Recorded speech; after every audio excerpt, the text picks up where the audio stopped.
Hello, everybody, and welcome to the Burnettwork. I am and of course, today we have with us Lorena Creole. Lorena, how are you today? I am doing great, doing wonderful, and so excited to be watching this with you. Well, it's such a pleasure to have you here, Lorena. You and I talk about retro films all the time. We talk about all the things Mhm. we enjoy, and certainly this is a very special documentary. In many recent years, there has been so many fantastic production teams that are crowdfunding documentaries like this. This was a crowdfunded documentary, and I think that it is very interesting to see how successful these crowdfunded documentaries are becoming. Certainly, Mhm. this one, I think it cost $1 million to make. So everything was pretty much mostly crowdfunded by fans, just like you and I. You get a copy of it. I think you get your name in there. Some people paid a certain amount. They can be a producer of the event. I mean, it's a lot of fun to have this kind of opportunity. And of course, there is no denying 1982, the greatest geek year ever. Lorena, I think I was probably the age of this kid who's probably about 7 or 8 years old, sitting on the bed. I was probably about that age in 1982. And I remember this year very, very well. I had an older brother who just had everything. Like my brother had every cool thing ever. So I would always go into his room and look at all of his stuff. Like my poor brother, he just tolerated so much. And I very specifically remember my brother telling my mom, well, she's always in my room. And I'm like, no, I'm not. And I totally was in his room like all the time. Like it was ridiculous.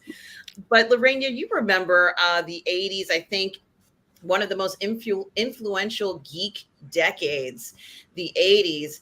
I still like when I wear these earrings and these neon colors, it's because I still want to be in the 80s. But Lorena, what Mhm. were your thoughts when you heard about this particular series? It's a four-part series, and it starts off with, it says, the summer of Spielberg for this first episode. What were your thoughts when you heard about this documentary coming out? First of all, how cool it was.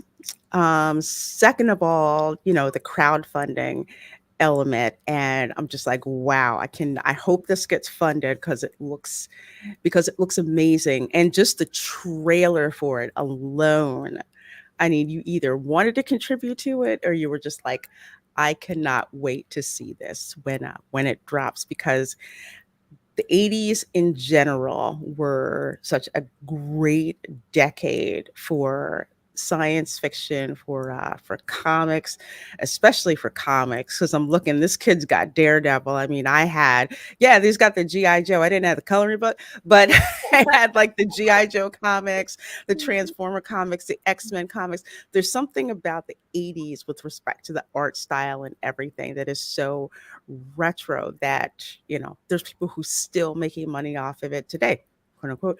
Stranger Things would be one of them. It's a great time to look back and reflect on what happened, back then. So really excited about this. Yeah, Lorena, I agree with you. I had for me it was I had what you would call indie comics. I had V, the TV series and a bunch of other types of science fiction comics that were out at the time, Hmm. for everything, every type of science fiction story, any oddity I had, and my brother had everything, and he just, like, I don't know how or why, like, my parents were so generous to us, like, thank you, mom. Thank you, mom. Thank you, dad. Like, I so appreciate how kind you were. But they got us stuff. And Lorena, this was a time I remember going to 7-Eleven. This is where I got my comics at 7-Eleven, on that rack that said, Hey Kids Comics. And it was like 75 cents a comic book. And I could buy it, Lorena. I could pick it up. Yeah, I remember that. It's just like, okay, I think I have enough money. I think I have enough money. Again, go into 7-Eleven, get like my Slurpee and my Skittles or Sweet Tarts, and then, okay, how much money do I have to buy a comic in the spinner rack, And with the comics that I do have, minuscule compared to what others have, it brings back those same memories. Even when I go through and look at the ads, that are in there, I just remember going to that rack and spinning it around, and like you're saying, I'd say, "Hey kids, check out the comic books." Like, oh, okay, let's see what's here. And they were all good. And I'm not quite sure, I just think it was a certain level of excellence, a lot of runs that were spectacular, fantastic artwork. And even Mhm. if the artwork wasn't up to par, the stories were fun and great.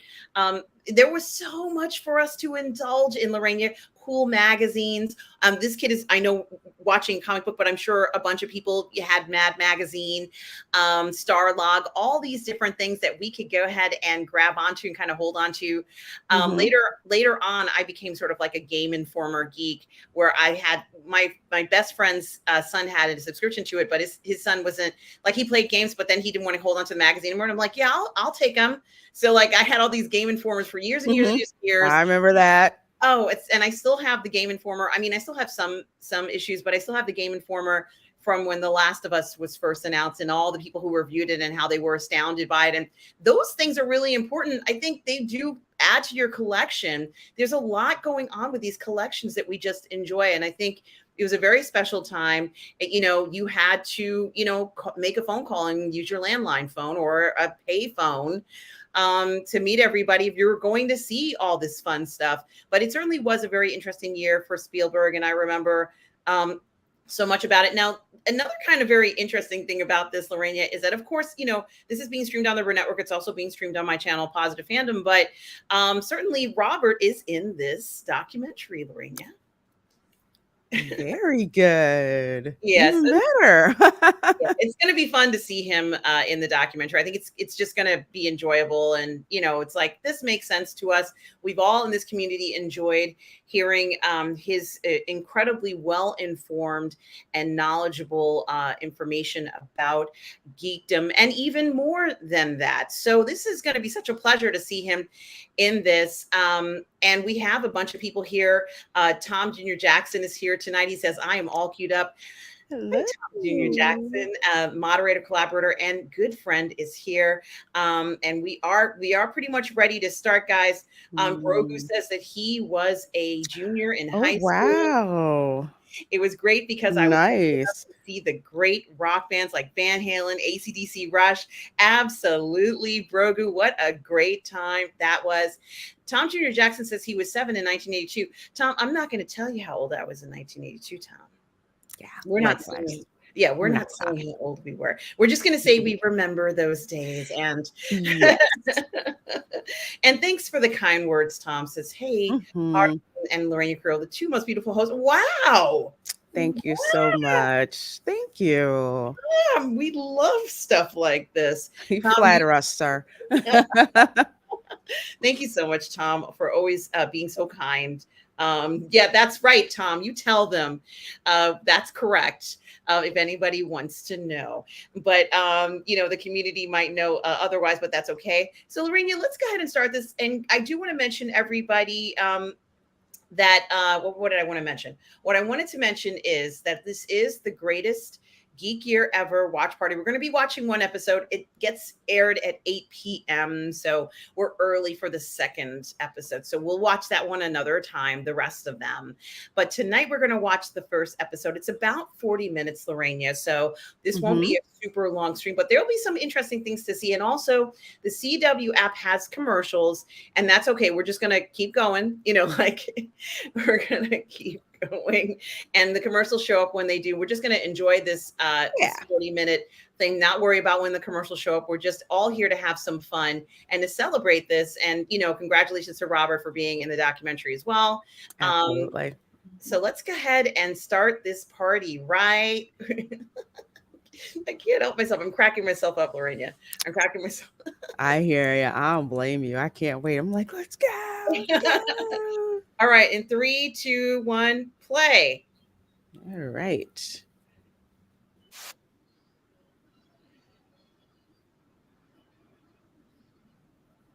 Okay, and I have a commercial. I don't know if you start for the commercial too, but no commercial yet. I see like movie titles being thrown at me: Star Trek II, First Blood, Fast Times at Ridgemont High, 48 Hours, Firefox, Night Shift, E.T., The Thing, Tron. Runner. We're watching that tonight. Guys, we are watching Star Trek The Wrath of Khan on Lorraine's channel Yes. tonight, guys, at 8 p.m. So when you're done here, go grab a snack. Go grab a snack, go for a run, and then come back to Lorraine's channel at 8 p.m. We're going to be watching The Wrath of Khan. Yes. Oh my gosh, I cannot wait. Yep. And this is the greatest geek year ever, 1982. They're here, the summer of Spielberg. Yes.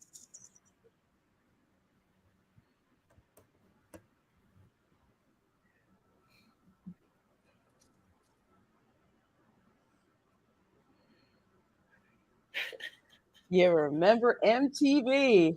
Oh, hell yeah.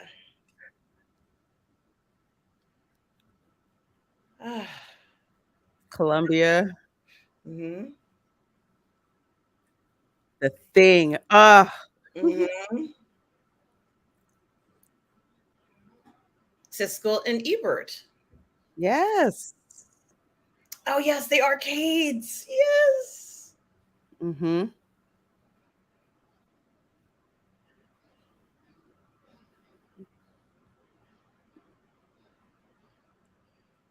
I would have to agree. Rutger Hauer.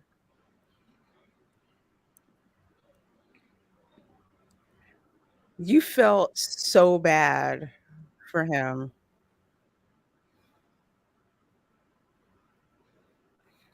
Amy Eckerling. Wow. Apocalypse Now. Mm-hmm.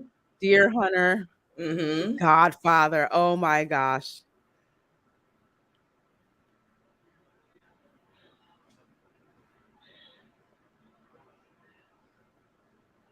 Mm-hmm. Ooh. There's Robert. Yeah. That's Yep. my best friend's favorite film is Jaws. Uh, I love that. I missed the Jaws ride at Universal. Shark was fake, but it didn't matter.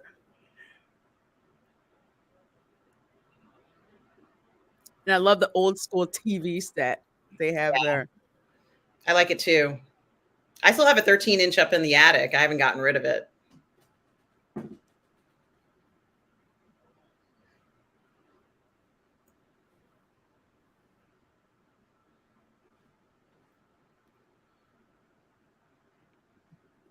Phantasm. I remember Phantasm and Mm-hmm. Halloween. Mm-hmm.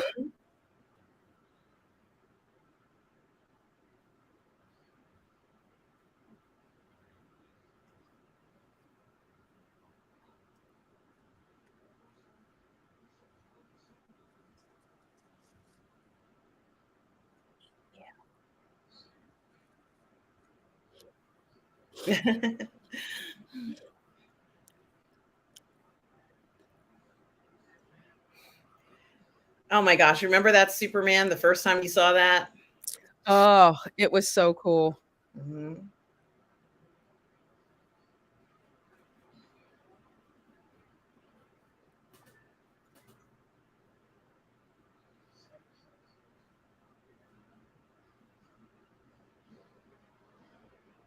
Live. Again, who does? Mm-hmm.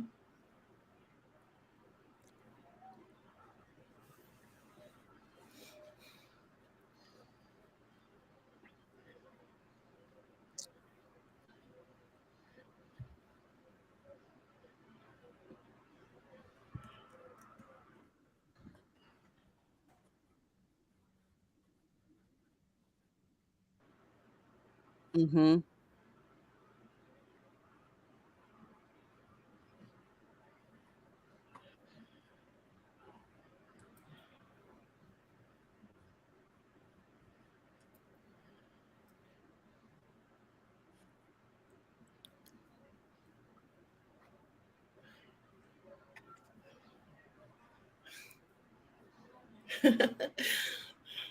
It was a great time to be a kid. It was so glad it was good. Like nerds actually won.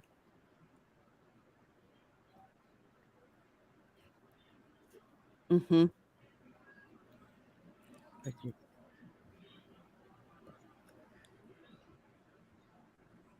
Rocky too.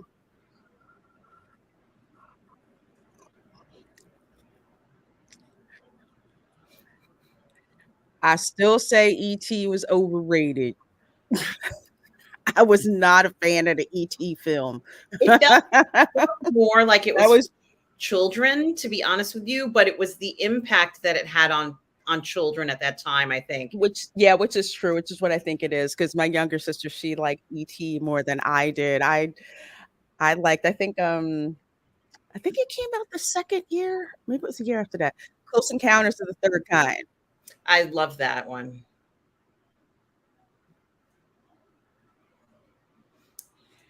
It was a free range. It was That a is different thing with the bikes and coming home when the sun comes down, and you could go mhm. to the Lights come movie. on. Can I have quarters? I know the value of a dollar, 4 quarters, that's the value of a dollar. I Make could be that some. quarter last. You do. There, you're going to be at some other kid's house. There, you always could go to dinner at someone else's house. It was this very much like this. That's true, it was.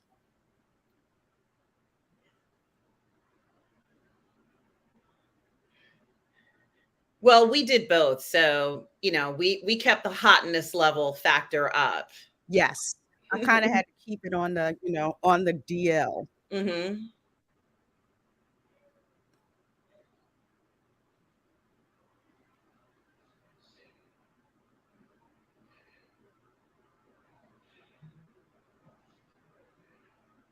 Yeah, remember that.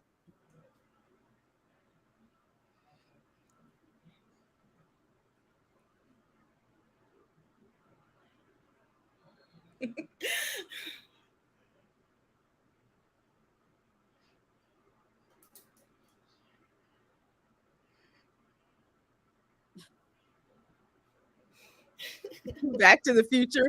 Who's the president? Ronald Reagan. The actor? Oh yeah, I guess the vice president Gary Cooper, was that what he said? Yeah. Yeah.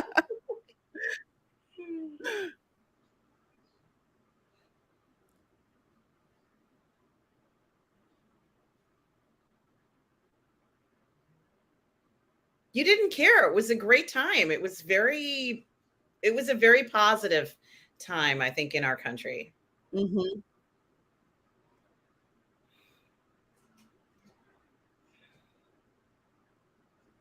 There was so much going on. And true, yes, making money, lots and lots of money. And this lady who is the director of The Summer I Turned Pretty, that's out now, guys. The Summer I Turned Pretty, Oh. definitely an 80s, definitely an 80s style thing. Oh, okay. I'll have As far to as check I'm that concerned. out. I don't think it's set in the 80s, but it's an 80s story for sure. Oh, the popcorn, the movie houses. Oh, Mhm. Like popcorn made with real coconut oil. the candy sneaking into movies. Oh Mhm. God, it was so good. And then What's you would good? see people online, right, Lorena? Mhm. Yeah. Oh my God. So much fun. Yeah. I that was the part I didn't like, was waiting online for movies. There were no reservations for seats, so you had to be in there early, or else you had to be all the way in the front. Yep. Some people camped out for days. hmm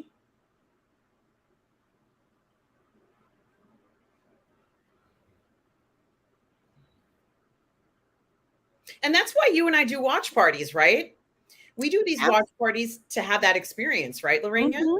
With everyone there watching it together and, you get your reaction, my reaction, things we didn't see before, just that feedback. It's that energy, you know? hmm It sure is Samuel Stokes, yes. Yes, Brogu. Mhm. I'd forgotten about that. Especially if you had friends who worked at the movie theater. Yes, I saw so many movies. I saw The Little Mermaid probably about 70 or 80 times. Oh my god. hmm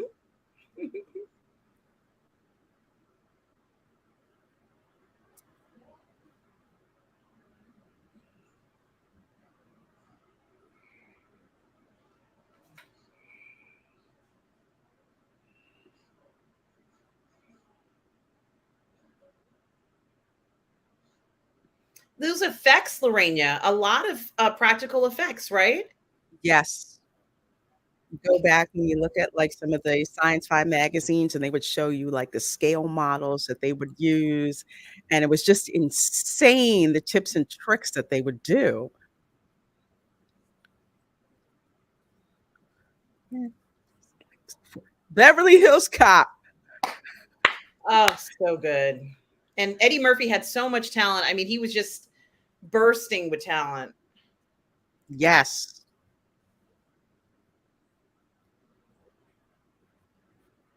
The Solar Sailor rendering, that blew my mind when I first saw that. Mm-hmm. Road Warrior.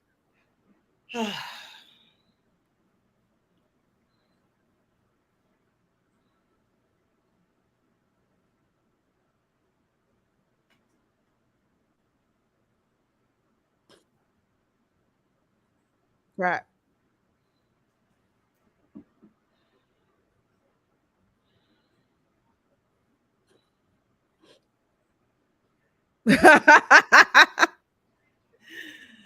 Oh my gosh. Absolutely, Samuel. Mhm.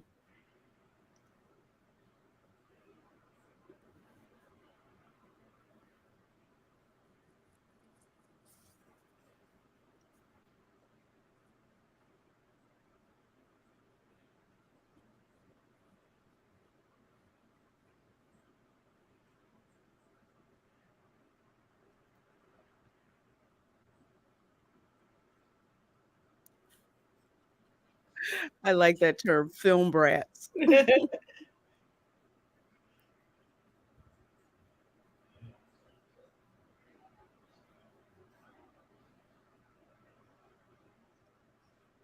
Dark Crystal, I loved the Dark Crystal. that's still his gig. I loved him, that scared the crap out of me at the same time.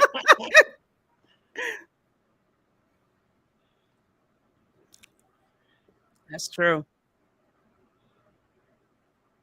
Yeah.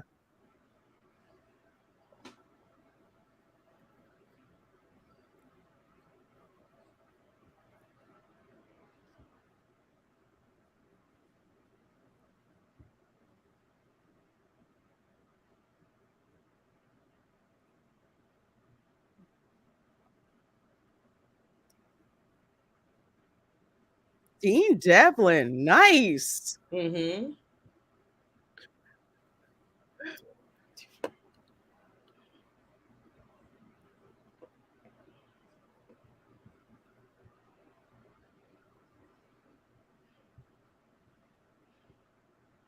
Yes. Instinct and not algorithms. Mhm.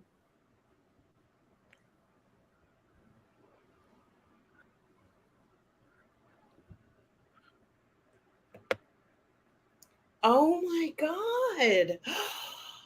Wow. Oh, that's interesting. Yeah, it does. The monopolies do stifle competition. There were so many studios. I mean, you had a limited number of distributors, like, say, Paramount or whatever, but you go back and watch the '80s movies and look at the production companies that are no longer existent, It was a lot of them. today, like Carol Co. And we What are the memorized other ones? all of them. Mhm. We saw them every time we watched it.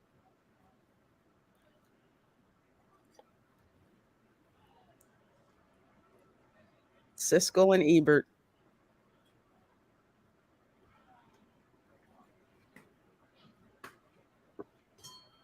And they also, yeah, the fact that they disagreed, like one guy said it was a horrible film and the other one was Mhm. saying it's the best thing he's ever seen, was one of my favorite things. Because of, like, the discussion, which is why we like doing these watch parties. Because when people are like, "I didn't like this," or "I love this," it's just that space to have that discussion, like, "Oh, okay, I can see that." Hmm.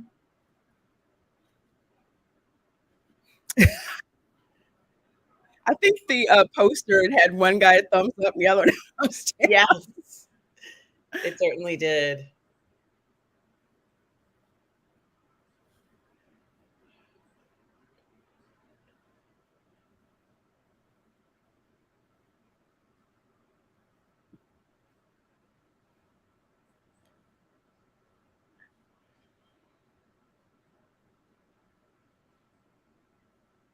Mhm. Now that I didn't know. No.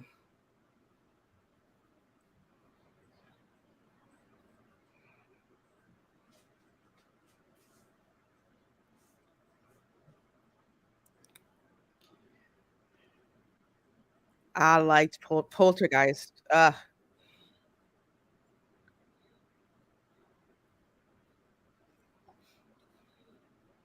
It was very interesting with Poltergeist because it involved the whole family. Mhm. And the television, which is so ubiquitous, you know? Mhm.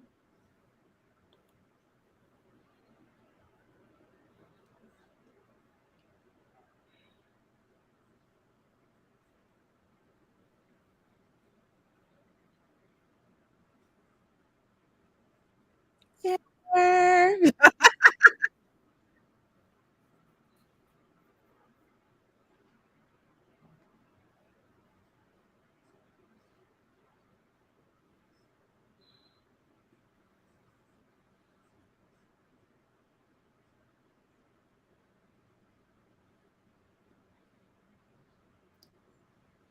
Yeah, one of them did say that, Brogu, that he thought Star Wars was not going to go anywhere, that it was not a great film, and of course, Mhm. he hadn't taken into account the genre aspect of it. People who love that genre, whether they would like it. That's what I Right. how I interpret it.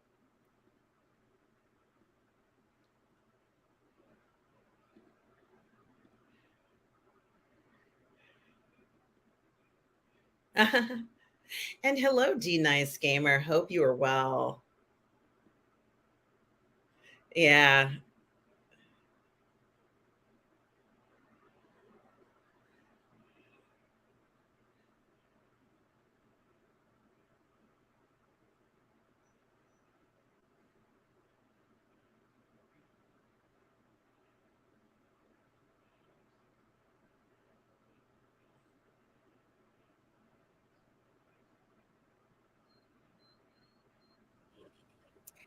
And folks, that was the dad from The Incredibles, Mr. Yes. Incredible, Craig T. Nelson. You were mentioning that, and remember, Lorraine, you remember this era was also one of the few movie eras where we saw like families. You know, that was kind of the basis of a lot of the films. Mhm, It's like it's a kid and his whole family is there, and there are always people around. mhm. It was a very different kind of lifestyle. Very. It was some kind of family element, whether it was a nuclear family that was together or, a family where a divorce had occurred. There was always some kind of family, theme in it. Yes, absolutely. Yeah.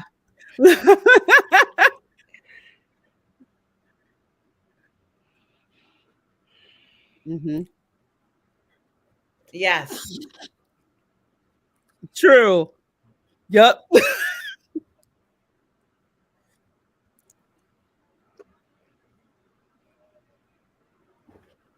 Noisy ghost.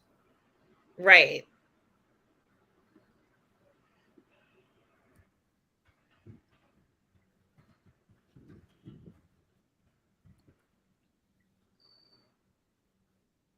Mhm,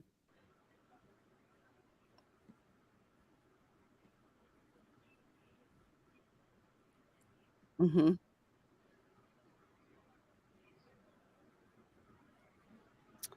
Oh, I didn't know that. Interesting. I didn't know that. And the nice gamer is here, Lorena. Gamer? And Tom Jr. Jackson says Leonard Maitland does a YouTube show along with his daughter. Really? No, Oh, I that's didn't. gotta be cool. And that's right, because Tobe Hooper, yes,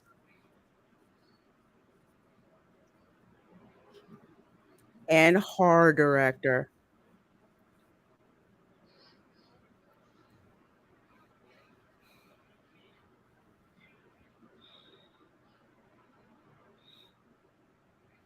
Barry Levinson, mhm.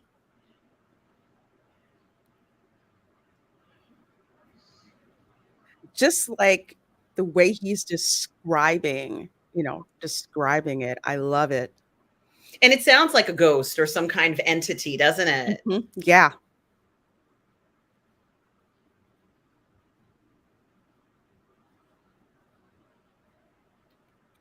It's almost, I want to say, if you saw Poltergeist, you will see Poltergeist in modern horror movies, most notably The Conjuring, also Yes. Paranormal Activity. Yeah. And the Outcast Creator says, "Hey guys, this film is showing in the London Fright Fest Festival in a couple of weeks. Oh, nice. So think I will see it on the big screen. Outcast Creative, you're going to enjoy this so very much, and so good to see you, Lance." Hey, Lance.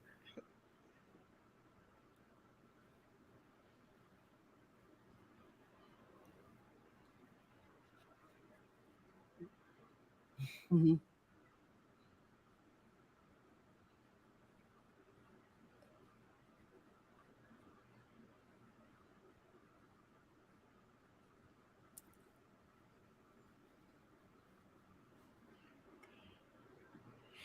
Hello, Lance Sheffin. How are you? Good to Hello. see you.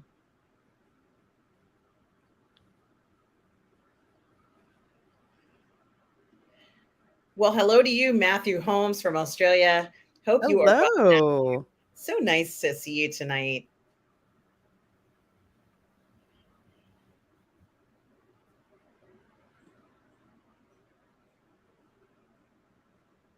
Guys, this house is clear.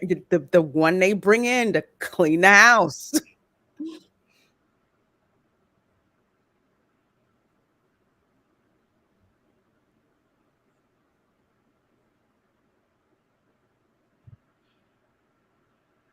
Mm. I had no idea that Steven Spielberg was co directing that film. I had no idea. Oh, that Tobe Hooper directed it? I mean, that Steven Spielberg was so involved in it as well. That's the feeling I got when I would, because I actually found like a couple like old Starlog magazines when I was cleaning out my storage unit, and these interviews with Spielberg, and he's talking about all the stuff that he did and just how involved he was in Poltergeist. Yeah, it is very interesting. I miss those things. I miss those reading the interviews in the magazine, and Hmm. they'd always have some fantastic photograph too. Yeah, and especially if you were like a special effects junkie, or my favorite thing, special effects makeup junkie, and you would see like the prosthetics and how they put everything together. Those magazines were crack. They certainly were.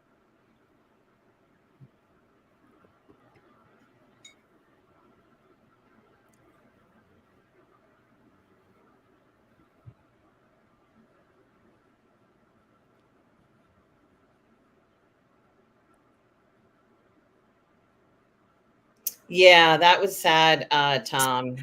It's a Yeah, tragedy. didn't she have like something with her liver, I think, unfortunately. It's really sad. It's like I guess I don't know all the details, but it was terrible that. Yeah, I think it was like something congenital that she had.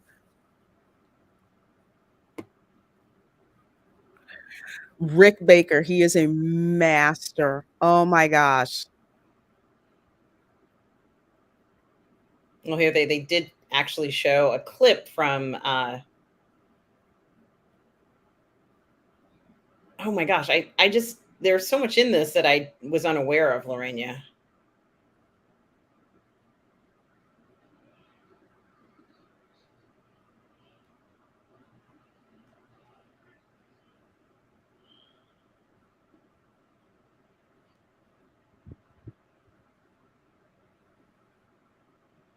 I loved Starman. I love that film.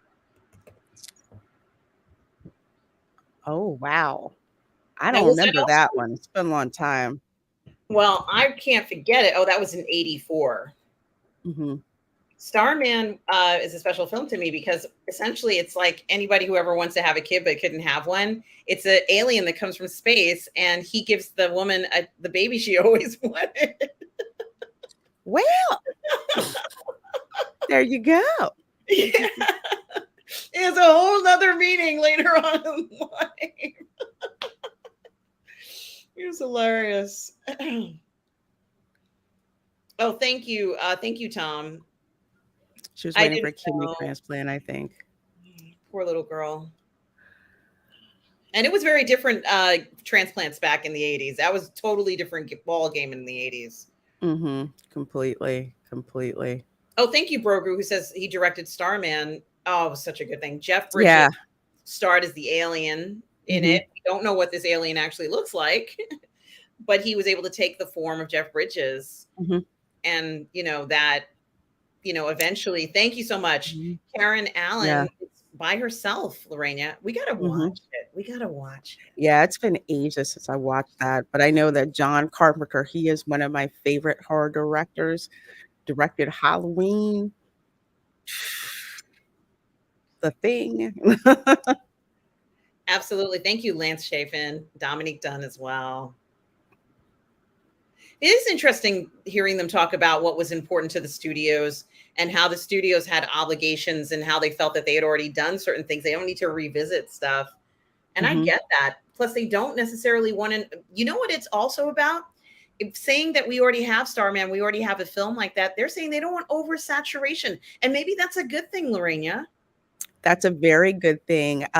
Money, let's put it this way, this was an era of when people were making a lot of money. You didn't have venture capitalists putting up money. So the money wasn't as easy to get then as it is now. So they really had to be judicious about what it is that they put out there. So yeah, studios were much more innovative with what they put out, but very judicious about what they put out, and the integrity of the process, which it seems that we've pretty much lost It was these harder to days. get loans than for the average person. It was like almost That's true. impossible. They kind of made jokes about it in commercials where this guy goes into a bank and he's trying to get a loan and they give it to him and he's like, it's okay, I understand. Like he got it, but he's not going to believe it. Hello, Thomas Bartoli. Good to see you. Hope you are well Yeah, tonight. there was no Rocket Mortgage in the No, there was no, they weren't competing for you. They Yeah, didn't care whether you no. got them or not because they Mhm. were just rolling in money. They had just come out of the savings and loan scandal. Like Yes. it was, they were still rolling in that cash.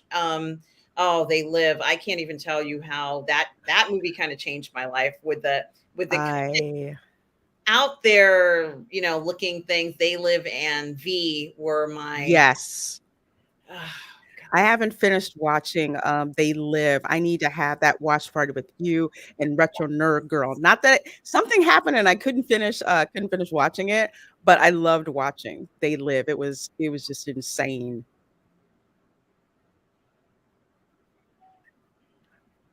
Mhm. Halloween. Cannot believe that that is Drew Barrymore. she was so adorable. Oh my gosh, it's like we grew Girl. it's like, man, she's like my peer, she's like our peer. We've seen her grow up. And she was such a talented little girl, little sweetheart. Mhm. One thing I I can say, I'm sorry, go ahead, Lorena. No, I was gonna say last year at Universal, they had like an 80s tribute store and they recreated Elliot's room and they recreated his closet. So you could see ET, like you could find a see ET in the closet. And it was in the same place that I remember from the movies. That was so cool. Now, another thing about the 80s, although it's not 100% true, a lot of times your parents saw these films that you were going to see. Yes. You didn't necessarily, you kind, if you were lucky, you could sneak and see a film, but for the most part, your parents knew what you were seeing. Mhm. And I think that is also very interesting. Our parents were enjoying this stuff too. Mhm. And Consume, Lance Schafran. Yes. They Consume. reproduced, marry, consume was one of the the messages. And money is your God. Did it say money is your God? Did it say that in one of the signs? Um, I thought it might have said that during They Live, but um, Lorena, how genius was it for them to use a milk crate in the front of his bike? We know every kid has done this. It's your seat, it's first base, it carries groceries, you know. Gee, I don't even know what else kids might have used it for, but boy, it was, Snacks, yeah. stuff, your stash that you get from the store, skateboard, dolls, books. It was Oh, just so easy to make extra storage that way, put it on your bike.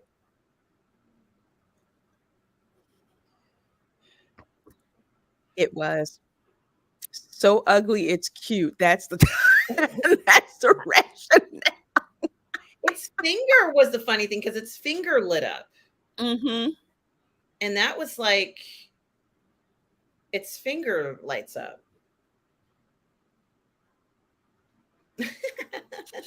Robert.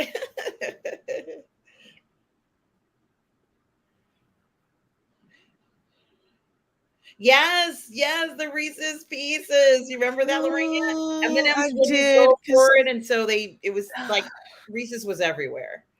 and the thing is, I did not like Reese's Pieces. I thought they were just gross. So I didn't like them. But yeah, that's what I found out that M&M Mars didn't wanna get attached to it. So the Hershey Company in Pennsylvania, of course, they got Reese's Pieces, and that was freaking all over the place because they were It's a Pennsylvania company. a huge win for them. It does look like an alien creature. It looks like an alien creature, a friendly gray, if you will. Mhm. He's a friendly brown alien with big old eyes. He's not too different from He's a Baby Yoda of the era. That's true. Now that I think about it, yes. I'm gonna put that in print.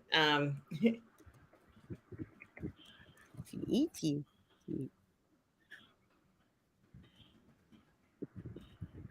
Yeah, There, I typed it out. Guys, I'm saying that ET was the Baby Yoda of the 1980s. I would have to agree with that. I would almost even go so far to say that ET was actually more successful than Baby Yoda campaign. Um, Yeah, considering at the time how he was just in everything, you know? yeah, It was just something about this alien that people just attached themselves to because he was so vulnerable. It wasn't like the guns blazing type of alien. And it kind of like had like the mind of a child. He had a family that was protecting him. Yeah, ET toys. Yeah, I skipped that on that ET thing, but I knew what it was. You I can think get the ET. Didn't McDonald's have the glasses? yes, yes. I think one of the funniest scenes for ET for me was when he was hiding in plain sight, and the mother looks at all the stuffed animals, That's what I and was talking about. yeah, and he's hiding, and you can't distinguish him. Yeah. That's when they knew they had a winner with this character, and also he's powerful. Like he can actually like call his parents, and Mhm. parents came and got him. Finger lights up. The The finger ET lights up. video game. Mhm. Fair enough. Thomas Bartoli, he says ET is cooler It's than Baby cooler than Yoda. Baby Yoda. Mm. Maybe. I'm not going to say that. Lance Schifrin, You can it's me. that's It's Rita. you can have that. Let's just say I don't have a ET in my studio. ET is incredibly iconic, and they were trying to capture that, and no one had ever done that before. Lance Schafrin, it's RM. I'm on the board, so when you see something that says the Burnettwork, it's me. Just so you know, I don't want you to think that it's someone different.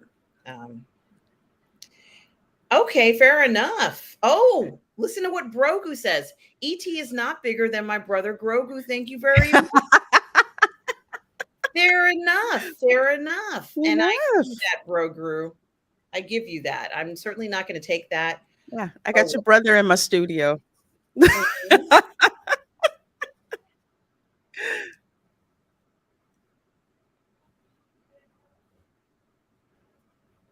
ET pajamas. ET ET was home home. everywhere. Yeah.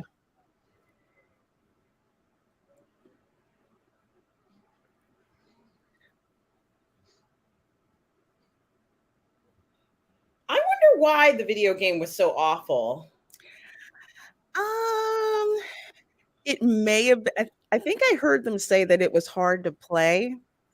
So I don't know if it's because of the controls or was it hard to play because the gameplay wasn't explained very well.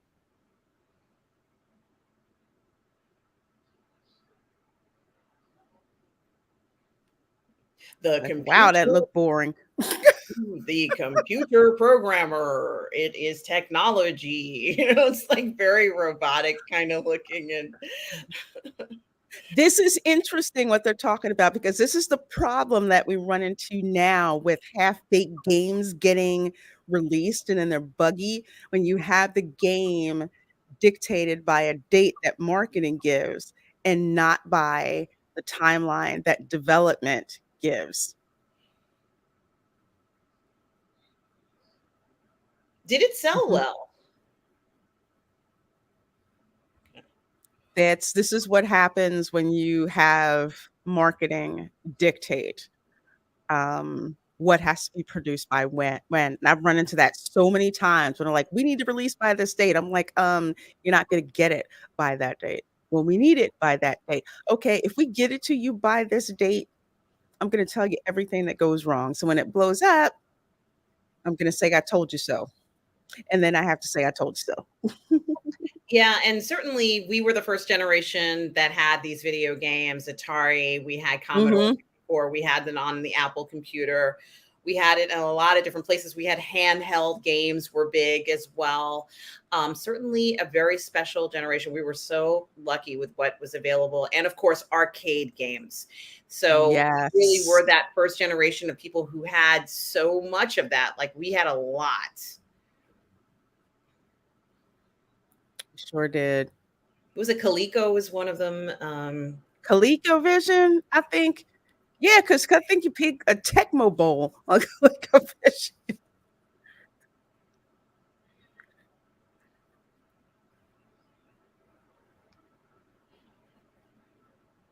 I think somebody talked about Atari 2600 here in the chat. Ah, I remember Pitfall.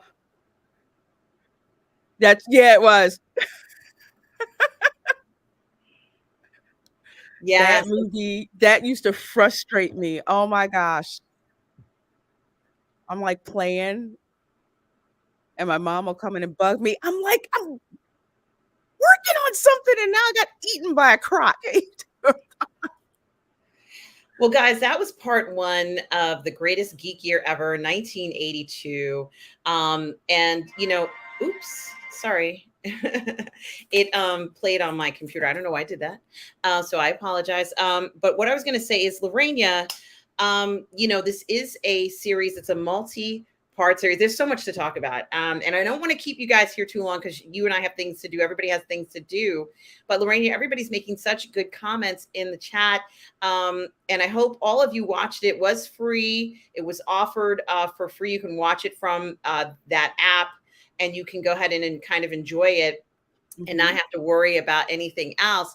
But Lorena, I think it's very interesting because we do have generations of people who are not seeing these films on syndication. They're not watching network TV.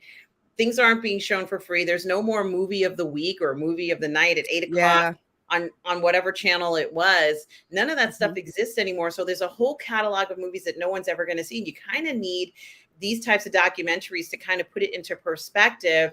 Um, what did you think so far about this documentary? Well, first of all, I love the research that they're doing with this to not only let you know, hey, it's 1982, but all of these things that lined up and the creative process that went into these films. And it's like a time capsule, and it's made with so much love and respect, not only for the movies and everything, but for the people who enjoyed the movies. Yeah, the McDonald's with the glasses. That's what you got them. You went to McDonald's, so you got the glasses. Mm-hmm. Yeah, and occasionally you can find them. Sometimes somebody might be, clearing out their collections or whatever, and it's like, oh, they've got McDonald's, quick, grab Yard them. sale. Yard sale. Yard sale. And I just saw the other day on Facebook somebody who just finished the Star Wars ones. They finally got the complete set. It's 2023, and they finally have the complete set of the Star Wars glasses. And I'm like, only in America would this ever happen. Tom June Jackson even says he had glasses from the Great Muppet Caper. Oh, wow.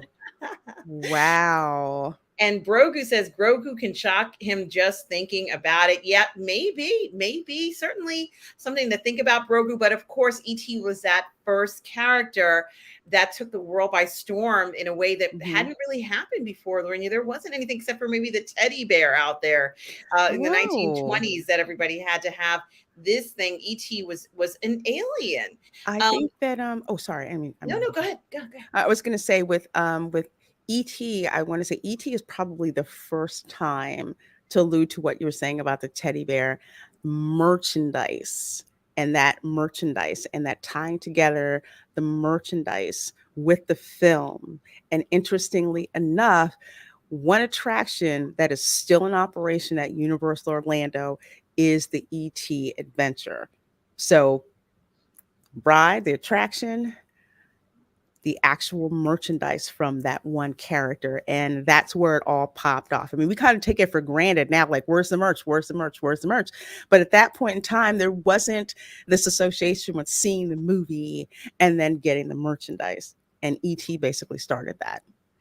Absolutely, Lorena. And here we have Jason Webster, who talks about 82, Blade Runner, Star Trek, Wrath of Khan, The Thing, First Blood, Tron, E.T., my favorite year, Fast Times, Ridgemont High, and the best little whorehouse in Texas.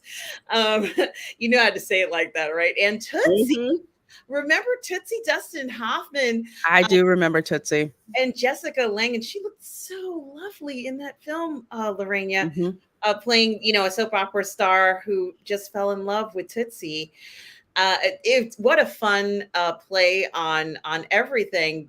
We had films that were fun and enjoyable like that.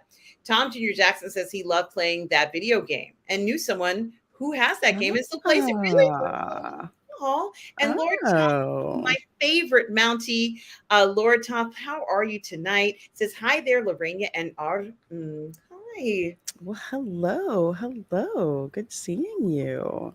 Jason Webster says, oh, and the Dark Crystal 82 is the greatest year. Yes.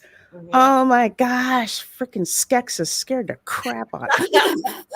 And you remember when you first found out that there were people in those puppets like moving like this? Like, it was such an unusual thing, Lorena. It was remarkable. It was so cool. I think that was one, I want to say probably the first movie that really got me hooked into how did they do that. And I would watch all the specials, and you'd see Jim Henson and how, the puppeteers were moving them around. And I was just fascinated by that. Inside of it, and they're so huge because we're used to seeing, like the little, the Muppets, really little, strings or whatever. And there were these huge things, and how they got them to move with the people. It was so freaky. Oh, it was wonderful. And I still have people like at meetings, and guys, I'm not saying this is the right thing to do, but I still have people at meetings at the quietest moments will make the noises from the Dark Crystal. They'll go, my God. Or like they're doing it again, everybody's like very straight faced, and I'm like, I bet you it's Jeff or whatever guy it is. Just like kind of, someone's like, is that the Dark Crystal? Yes, it is. And it has that much of an impact, Lorena, that people still are not only looking at how remarkable it was, but even the sound effects. Those creatures looked real. I believe they were real, Reina. I thought they were evil creatures. They looked very scary to a child, especially, you and I were very young at the time looking, and Hmm. that's what they were meant to show, like this evil entity or whatever it was. Scared me like crazy. What a great time. Absolutely. Absolutely. And guys, remember, it's only 99 cents to become a member of the Burnettwork. And once you do, you can join our members only calls and speak to Robert yourself personally. Nice. Yeah, check it out, guys. You should check it out. And Jason Webster says, hi, and the wonderful Lorena.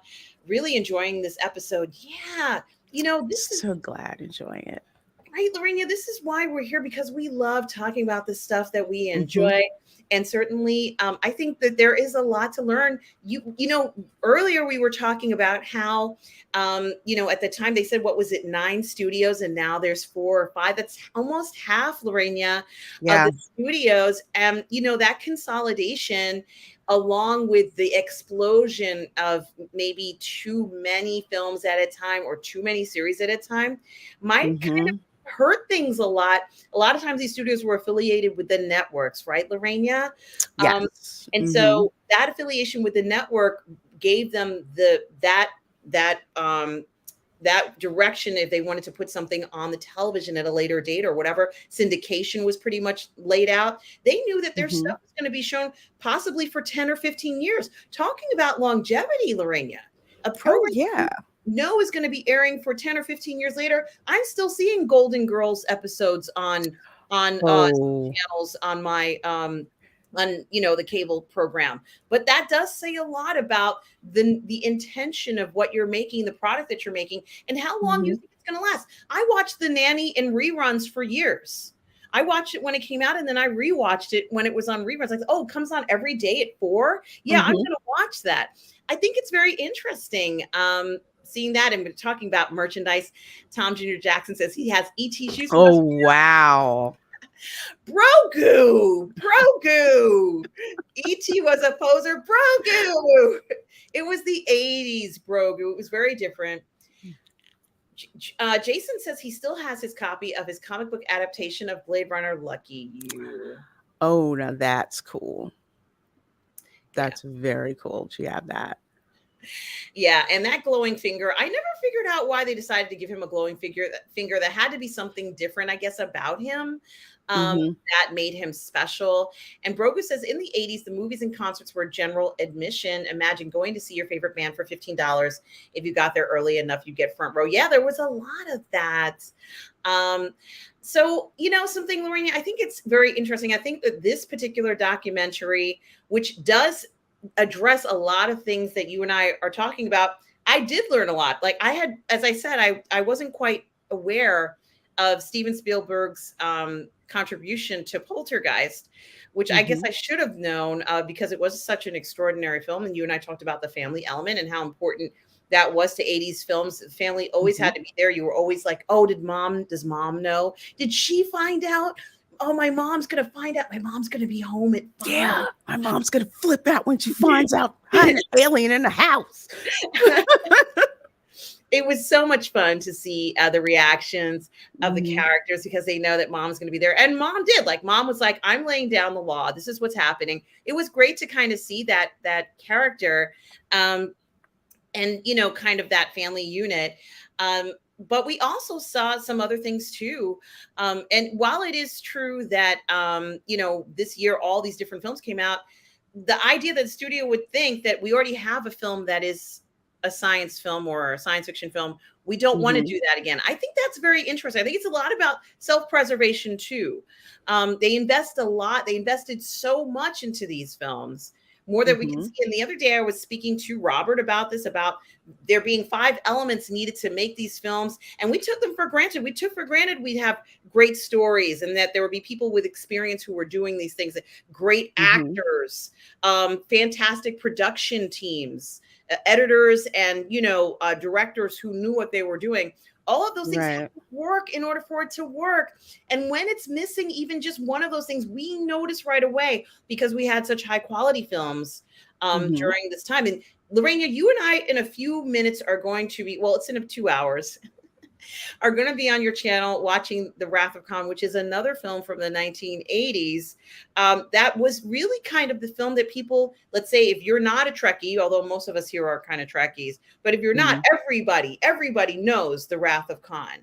You know, I mean, what do you think it was about that film? I mean, you and I are going to do a live watch party in a few hours, but what do you think it was about that film that made it stand out so much? Because it really was such a dominant film Mhm. in this time period. What do you think?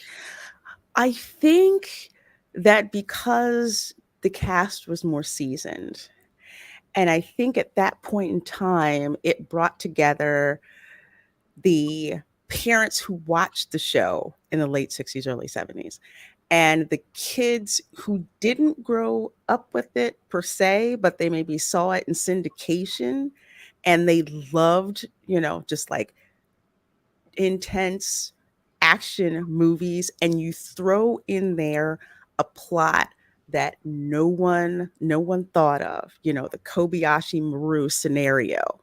um, you throw in the idea of an enemy that hates Kirk with a passion.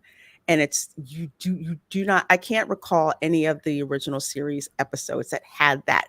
And then of course it is based on one of the episodes from the original series. So you put all of that together in a story that is just, insane. I want to say that it is in a way like The Empire Strikes Back because the crew is put in situations that you didn't expect.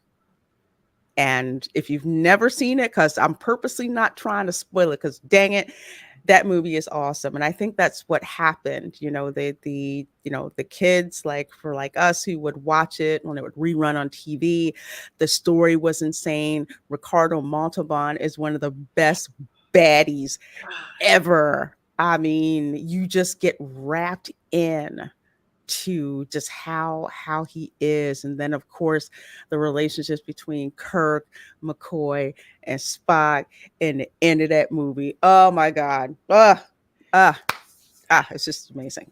Just amazing. You got to see, because the first one was kind of, let's slowly reintroduce everything because it's been off television. This one shoots off with a bang. Yeah, and I think, and I just want to say hello to Delta Ray Studios, Ka. I hope you Ooh. are well, Delta Ray Studios. Good to see you. Um, I think it's interesting to note that certainly, Star Trek does have a lot of attractive people in it, but Ricardo Montalban came off as being sort of like this super hot, and he was supposed to, of course, as a genetically engineered being, let's say, but Mm-hmm. he came off super hot with the chains, the gold chains on his chest, and like he was sexy. He was very sexy, but almost Mm-hmm. seductive in his form of speaking, and because he has an advantage maybe over all the other beings. But boy, he really was very intriguing and good to look at. And he kind of embodied sort of that 80s style of an attractive, man. Like he for a mature man, he looked Mm-hmm. smoking hot. I immediately noticed how hot he was. And yes, I do remember Remember Fantasy. Fantasy Island? Yes. Oh yes, Grogu. I've had many fantasies on Fantasy Mm-hmm. Island, Grogu. So yes, I do remember it. And I got to tell you, he just had this hotness about him, but he was also fierce. Lorena, I thought he was going to destroy everything. Like He was. I mean, this is again the archetype of your movie is only as good as your villain. And that's why Star Trek II The Wrath of Khan is so iconic from that point, but also from another standpoint. When you have a director who knows nothing about the genre and basically says, "Get me everything about it. I'm going to lock myself in a room and watch all this stuff." And I think the director, that's what he did. He went back and he watched all the original series. And I think he watched the first movie and then started to construct this one. This movie it's so lovingly constructed. It's insane, but it's a case of, I don't know about what it is that I'm going to direct, but you know what? I'm going to go and I'm going to immerse myself in the source material before I start shooting anything. Yeah, and that does make a difference, and this is what used to happen all the time. And it was such an investment. The gravity of the investment for the studio for these films Hmm. certainly was not taken lightly. And it could ruin your career if things went bad back then. You could direct something and never be seen again. Jason Webster mentions Ricardo Montalban was such an inspired choice as Khan. He was such a great actor. I lost my shit, pardon my French, when the badly burnt Khan quoted Shakespeare Yes. as he lay dying on the USS Reliant. Guys, we are going Oh. to be watching The Wrath of Khan in a few hours at 8 p.m. on Hmm. Lorraine's channel. I'm going to wrap up this stream. Lorraine and I are going to be back for the rest of the episodes of Yes. 1982, The Greatest Geek, in the future. So I don't know exactly when. But guys, make sure you like and subscribe to Lorraine Creole's channel. Tonight at 8 p.m., we're doing that Wrath of Khan watch party. And Lorraine, where can people find you? Well, folks, you can find me on Instagram. You can find me on Twitter. And of course, you can find me on YouTube for various videos and live streams with myself. And of course, with as well. And of course, tonight, 8 p.m. Eastern, Rathacon watch party on my channel. So go find your physical copy, go find your digital copy, get your popcorn. We are going to have a great time. Absolutely. And guys, also please do like and subscribe to my channel. Some of you are watching it on Yes. Positive Fandom right now. But if you're not and you're in the Burnettwork, I was going to say, please subscribe to Lorraine's channel and then subscribe to my channel, Positive Fandom, and also to the Burnettwork. I so appreciate it. But also subscribe to Tom Jr. Jackson's channel. Tom Jr. Jackson is the moderator, the collaborator, and my good friend. And we are all goof people. Tom takes care of us here on the channel. I know all of you guys who are Burnettwork watchers and Positive Fandom watchers see Tom here. He is such a wonderful person. Thank you, Tom, for everything. Hmm. And this is really giving me a chuckle, Lorena. Brogu says you buy a ticket to Fantasy Island thinking you're going to spend time with Ricardo Montalban, and then they bait and switch you and hook you up with tattoos. Too funny.